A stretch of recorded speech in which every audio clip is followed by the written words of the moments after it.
Hi, it's me, Helene, and it's time for Cabin Fever Crochet. Welcome, come on in and join me. Let's visit for a little while and catch up. What have you been up to this week? I hope everything's been going well with everyone. If you haven't been feeling well, I hope you're feeling better. Things have been going okay. Last time I popped in, I had a full day, and yeah, boy, did I feel it the next couple and a half. So I just did what I needed to get back to where I was, and I have, and even gone beyond that a little bit. So that's great. It took a little while to get there, but slowly and surely. And then Tuesday, I was crocheting a little bit and looking at the clock. It was about 3:30, and been snowing and snowing all day long. We had a couple of inches the day before on Monday.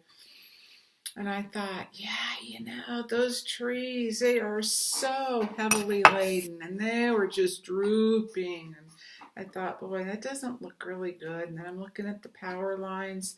I thought I ought to get up and do a few things. It's already like starting to get dark. And 3:30. I just thought, just one more row, just a couple more rows. It's like, just let me just finish the chapter. You're reading a book. So, about 3:45, I see all this snow just come tumbling off the power lines, and then the power lines drooped really low, and then it released, and then they bounced and bounced. I thought, oh boy, that's not good. About 2 minutes later, power off. So I called the power company, and you get 800 number, and says that they're en route. Crew is en route, and estimated time. So this is almost 4 o'clock. Estimated 7:15. I thought, well, that'd be great. We'll see. Kind of been through this drill before, but we decided not to fire up the generator because it wasn't freezing cold. It was just above freezing, and I knew the heat in the house would hold, and hopefully the power would be on by morning, and if not, then we'll deal with it then. So we have provisions. We have water and food and all that, those kinds of things. And because it was above freezing, I knew that the pipes wouldn't freeze. Whew, so that's good. That's not fun. And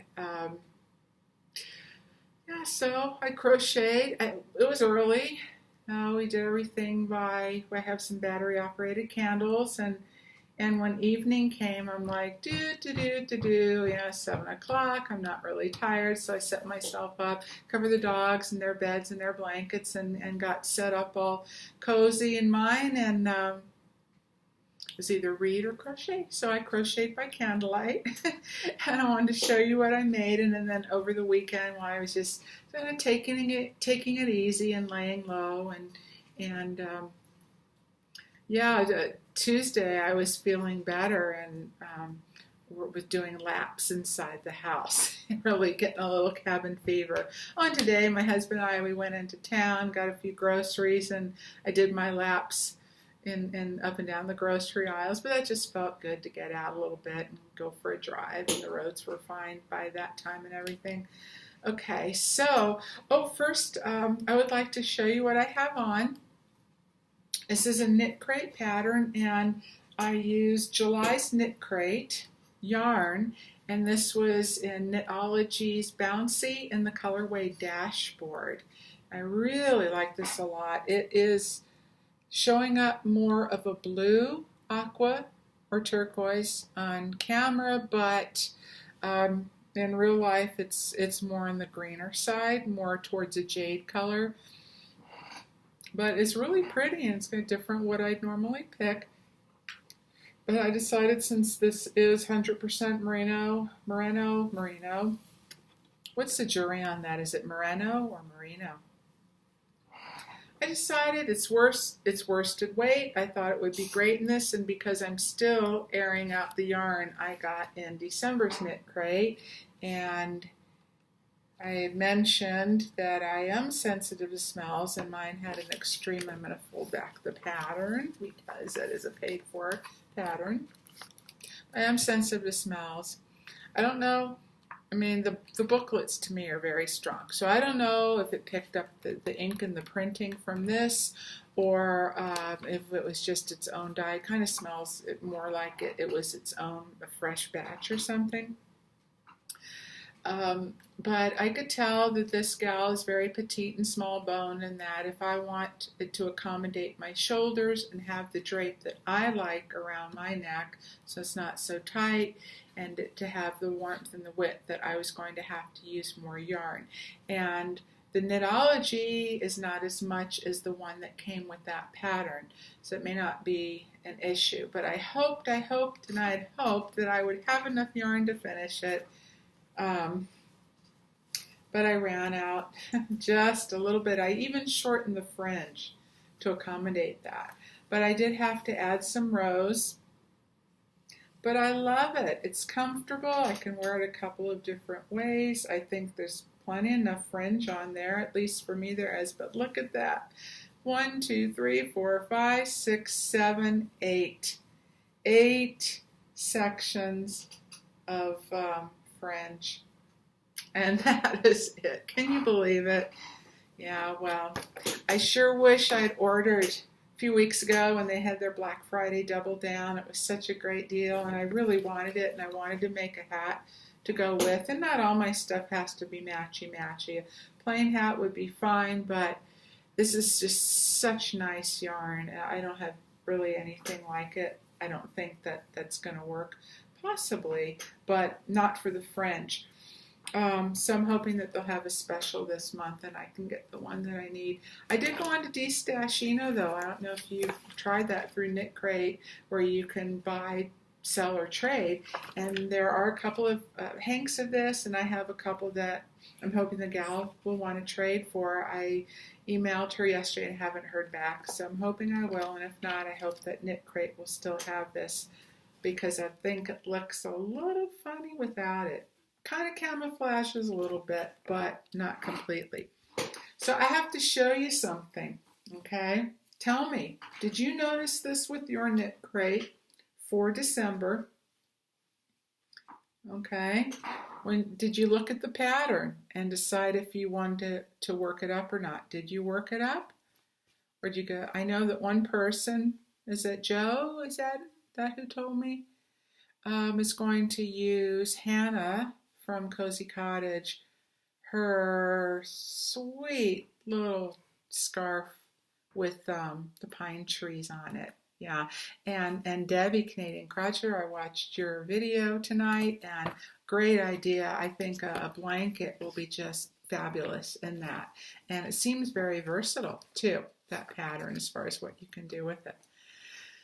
So I'm looking at this, and I'm contemplating, and I'm looking. I think it looks really pretty, but I don't know if it's just too many repetitive rows. Looks like an awful lot of double crochet, and for me, I like to have at least, even if I want a simple pattern, at least this little something that's going to break up the monotony of going back and forth, because,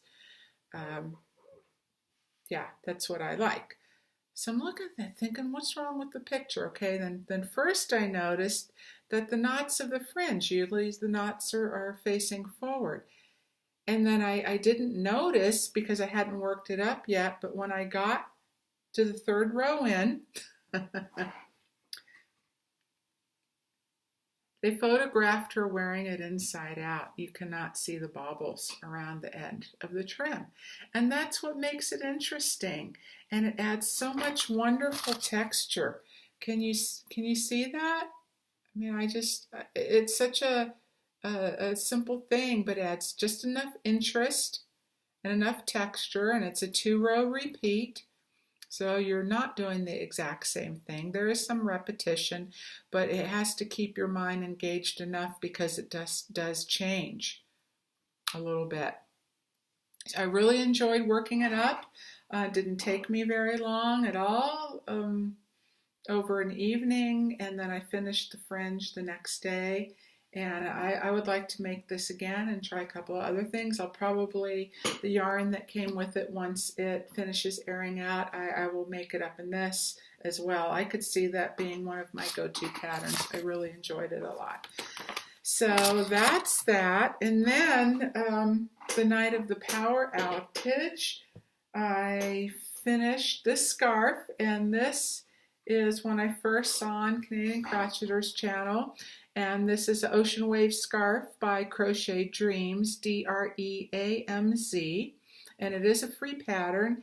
And a lot of us saw how lovely it works up in the ones that Debbie did, and in the worsted weight yarns. And I thought, okay, so we know that looks really good, and you get great stitch definition. And from row to row, let's see what it looks like. I really wanted to use, wrong tag, the Delish Boutique that I showed you the other day in the Hobby Lobby show and tell. And they're in the big cakes, 5.3 ounces each, 150 grams, 590 yards per. And this is in the color Mousseline. Okay, and I did wind up putting two together. I used both of the cakes. And this is all, I'll show you that then, all I have left. So I made a scarf and I made a hat. So the night of power outage, I finished the fringe, and I goofed up the fringe, and I only did half the length I wanted on both sides. So you have about this amount doubled that I'll repurpose, putting inside of a faux fur pom-pom or giving it to the birds to make nests out of, that kind of thing. But so when you see what I have left, you'll know it was minus that much.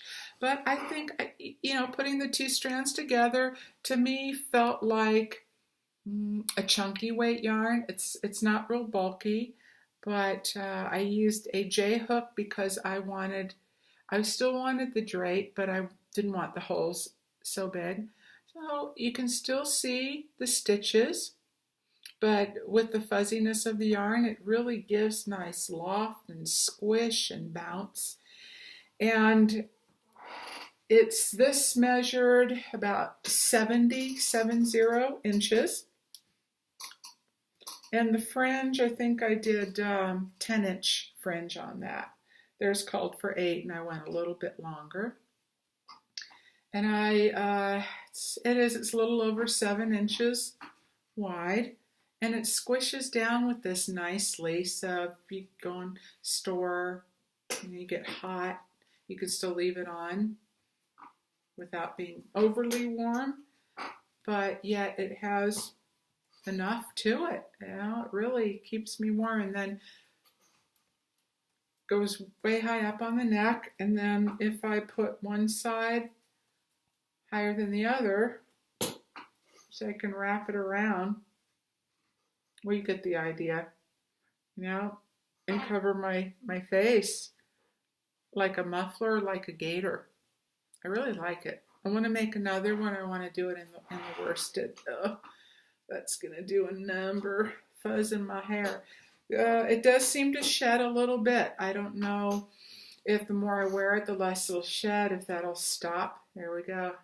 After a little while, maybe I need to shake it out, or once if it's hand washed, then it might less. I really don't know because I haven't worn it. But I probably wouldn't wear it with black, something where it's gonna show, because especially like this sweater, it's a fine gauge cotton, and it's very, very soft. It has, it's a cotton acrylic, excuse me, I think it's a little nylon, and it's a hair magnet, dog hair magnet. So it will be with that too.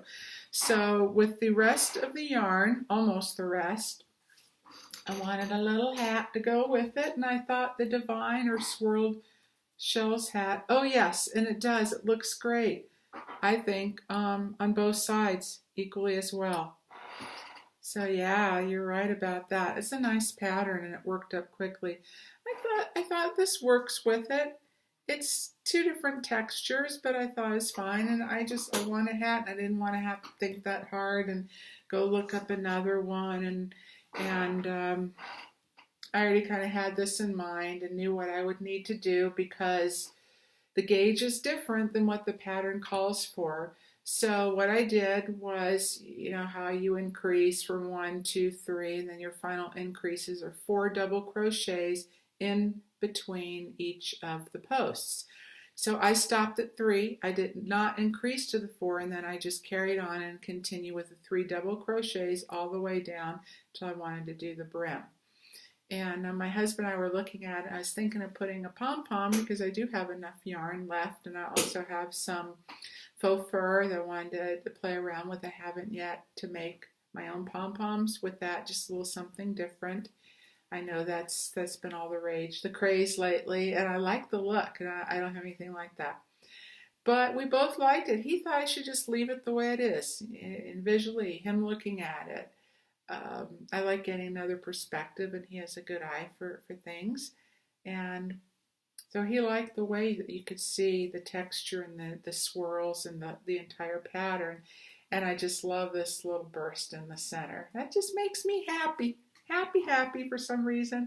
I really like how the cuff turned out. And another reason, oh hello, another reason I used a lot of yardage too is because I wanted a double thickness of brim, a double thick brim, and I just did. Here's the stitch, the seam, which to me it blends in really well. Now, if I just did a single layer, just your basic, I would have put that on the inside. But I wanted to fold it, so then this becomes the outside. And to me, because the hat is so thick, that this thicker cuff, having a cuff, gives it balance, more and more depth to it. And the scale of the top and the bottom seem to work together better. And for what I wanted, because my ears do get cold. So I used a J hook for this portion of it.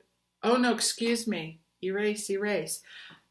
An I hook. I went down to an I hook for this. I used a J for the scarf, okay? An I for the hat, and an H for the brim. There's 1 row single crochet all the way around, and then the cuff, I did it in an H hook. I do wish I had gone up to a J because it's a little snug, but because this is only 10% alpaca and the rest acrylic, it'll probably stretch. And on other hats, when I've gone up, I've regretted it, and some because they have just stretched out way too much. So yeah, I did this the night of the power outage. I finished the hat and the brim on that. You know, it was too early for bed. It was either that or read, and I have good books, but I wanted to crochet. I did that for a while. Alrighty, and then I got, oh, sorry. Gotta talk about that yarn, because I promised, I told you I was going to give a review. Okay, so I'll try to be quick. This is all that I have left. All that I have left of this. And I was debating, is there enough possibly for some fingerless gloves? Could be. I have 2 different ones though, because I'm not doubling them up. So I don't think that would work. But yeah, you know, I do like fingerless gloves sometimes because my hands might get a little chilly. I'm working on the computer, and keeping the movement kind of keeps the fingers warm, even though my fingers do get cold too. That works for me, or when I'm crocheting, a thinner pair of fingerless gloves helps as well. And I do like them. I like the look of them, and they seem to be pretty good sellers. So the yarn, as far as the yarn goes, it pulled out, center pull, very easily. You can see, other than having these 2 sitting down together and kind of fiddling with them right now, as far as working with it until I got this far, like the entire cake stayed together really well on both of them. This one I worked with more, so I liked that about it. And when I was showing it to you, I first pulled it out, and remember how I was like, uh-oh, is that a knot? No, it was indeed the 2 ends that had attached to each other, and all I did was just pull out a little bit, and I wiggled it, and they released. And I was able to find the 2 ends, both ends unwound beautifully.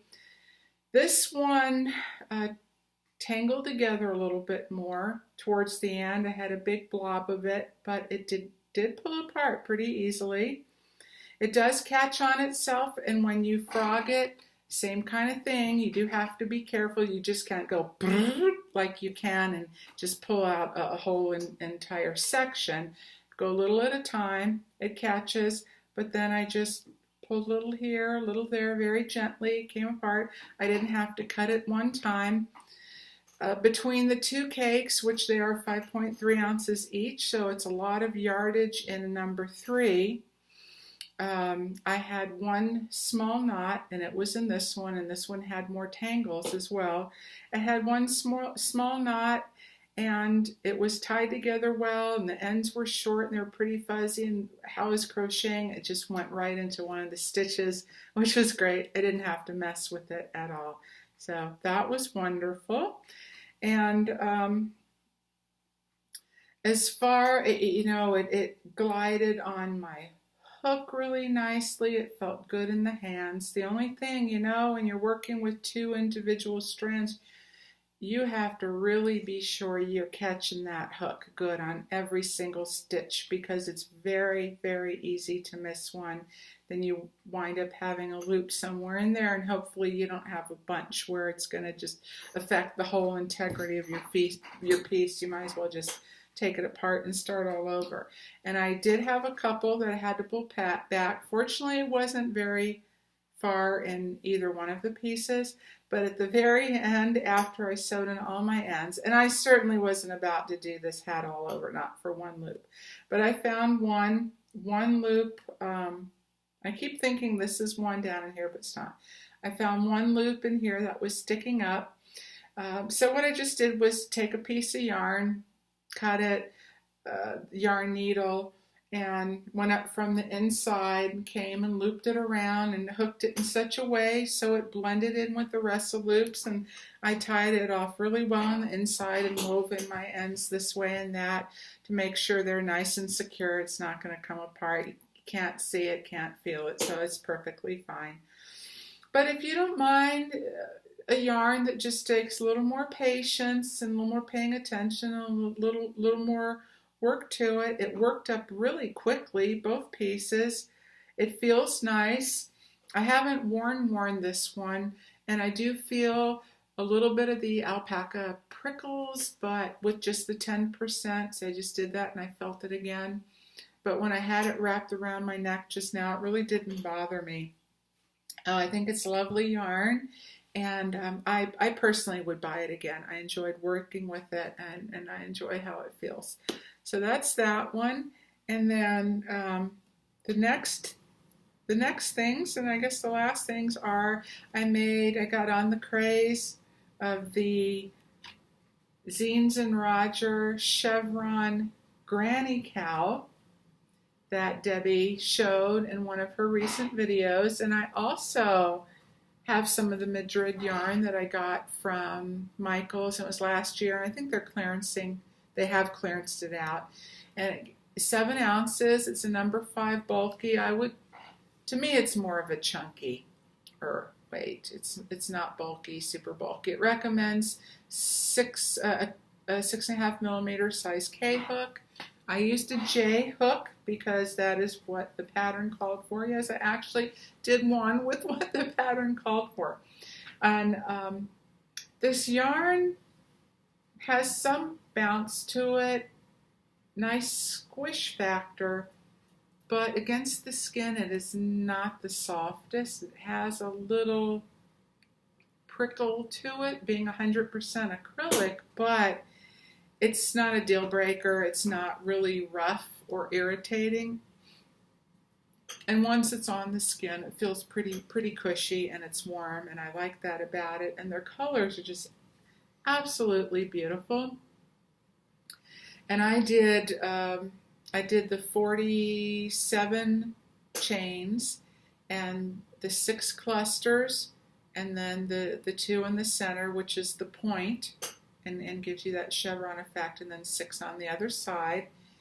And I probably did this a little wider than hers because I like it this a little bit longer, not anything. If I want to put something around my neck, I like the ability to open it up and to control how tight or loose it is and have a little more versatility, because I don't like anything tight around my neck. So this was enjoyable. It worked up, I think, pretty quickly, a couple of hours. This is a roving type of yarn, and I don't think it was done all that well. It's more like blobs, blobs of the roving, and then it gets thin, and it's not like it graduates from one to the next. It's real inconsistent. You might be going along for quite a way, and then all of a sudden there's this section where it's blobby and it's not spun as nicely as the rest. So maybe that's why they discontinued it and people weren't buying it because of that. The only thing I have with this pattern, and I was thinking a couple ways to make it to where the seam is more seamless, because I do like the join as you go method, but I like that more seamless, continuous look. Doesn't that look like an envelope? I think so. Hey, that could make kind of a cute, ooh, I just thought of something. Like a bag, a messenger bag. Like if you did this portion of it to where it was across and then used that as the flap, wouldn't that be, and then just sewed up the sides? Wouldn't that be cute? Oh, I just gave somebody an idea. My idea. Like it hasn't been done before, right? Okay. Yeah, I'd love to know if anybody does anything with that. Oh, but then you'd have to line it though because of the holes, you know. Yeah. So if you sew, there you go. Alrighty. I think that would be super cute. But anyway, so what I was thinking of for this, few ways, you know, you could do like the mattress stitch, and then that would really blend. But then I don't know if the clusters are going to stagger and line up as well, because that was one thing. Or you could do the join as you go on the inside, and I tried it that way. I mean, even turning it inside out isn't too bad, but I tried it this way first with doing the seam on the inside, so then the outside looked like this, and it worked. You see how it kind of wants to curl in because it's inside out. And that blends pretty well, but then this winds up indenting.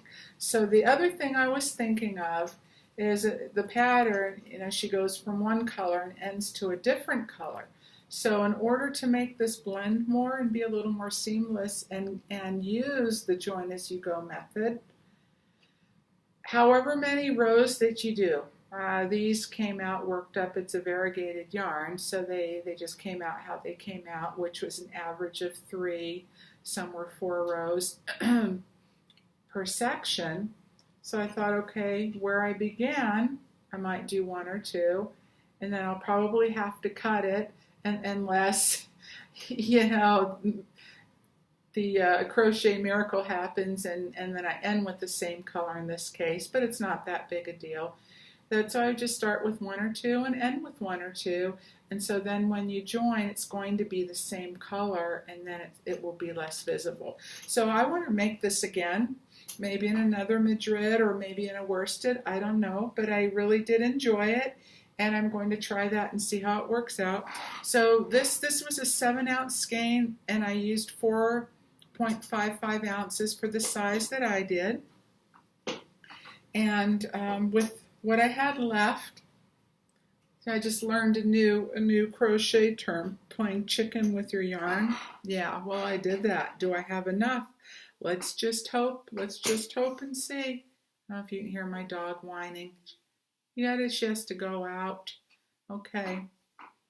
Hang on, Tasha. I'll be right with you. We have Tasha and Lucy. And I made this hat, and I just looked on YouTube and typed in crochet granny hat, and I went with the yarn inspirations with Mikey, I really liked how it started in the round, and I knew again with this one I'm going to have to modify my increases because this is a number 5 weight and he worked with a number 4 weight. So he used an H hook, I used an I hook, and I stopped one increase before his last one, and I continued to the top of my ear. And instead of doing front post, back post, double crochet, front post, back post, alternating all the way around, which you know doing the post takes a lot more yarn, and I didn't have that much left. And so I did a front post double crochet and a single crochet, and I alternated front post double, single all the way around. And not only did that give me enough yarn to work with, but mostly it was because for me, you know, there's when you do that, it fills in more using the full stitch where you're not getting those gaps by going around the post, which pulls it, so you wind up with these gaps in between.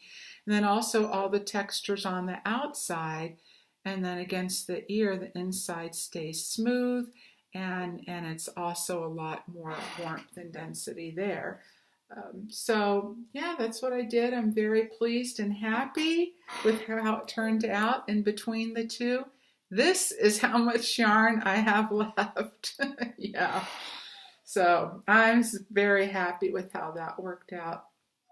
So I like this. I mean, it's enough warmth because, you know, on those days can really pull it up and fold it and tuck it in the jacket, and I know it's going to stay, but it's not tied around my neck. I kind of wanted a pom-pom on this one, and I might look and see. I don't know if I have anything that's going to work with it or not, but it's fine either way. So I have something coming in the mail that was on back order and should be here, I don't know, this week or soon, but when it comes, we can open it together. I think that'll be fun, and my hair is just coming to pieces, but oh well. Oh yes, and last but not least, earrings of the day. Yes, I did make these. That is, the round one at the bottom is an Amazonite stone, which I find for me to be very calming and soothing, and it's one of my favorites. And the top is turquoise, and those are very true to color. And sterling silver, got a little rope bead cap, and did you see that? Isn't that interesting? It's pretty good. It's square, but it has, I don't even know how to describe the shape of that. It's a rounded square little bead there, which I like a lot. I made these a while ago, so about several years ago. And whenever I did, I used to do crafters and farmers market by the beach where near where I used to live, about 25 minutes. We were about 25 minutes inland, and I would go there, and every time I made these, they always went, and there's some sold, and just something simple, you know, simple and everyday, just a little color, and they're very lightweight, and so that was fun. Those are some good times, good memories too. So may you make your own good times and memories and something to find joy in every single day, no matter who you are, where you are in life, what's going on, and what you do. Isn't this cute? This is another oldie but goodie. I've probably had this 30 years. I think I bought it for my husband, and I use it now. It says, "I'm falling in love with you." Oh, isn't that special? Yeah. Oh, well, that is it for this episode. Take care. Alrighty, take care and be safe and be well out there. Until next time, see you soon. Bye-bye.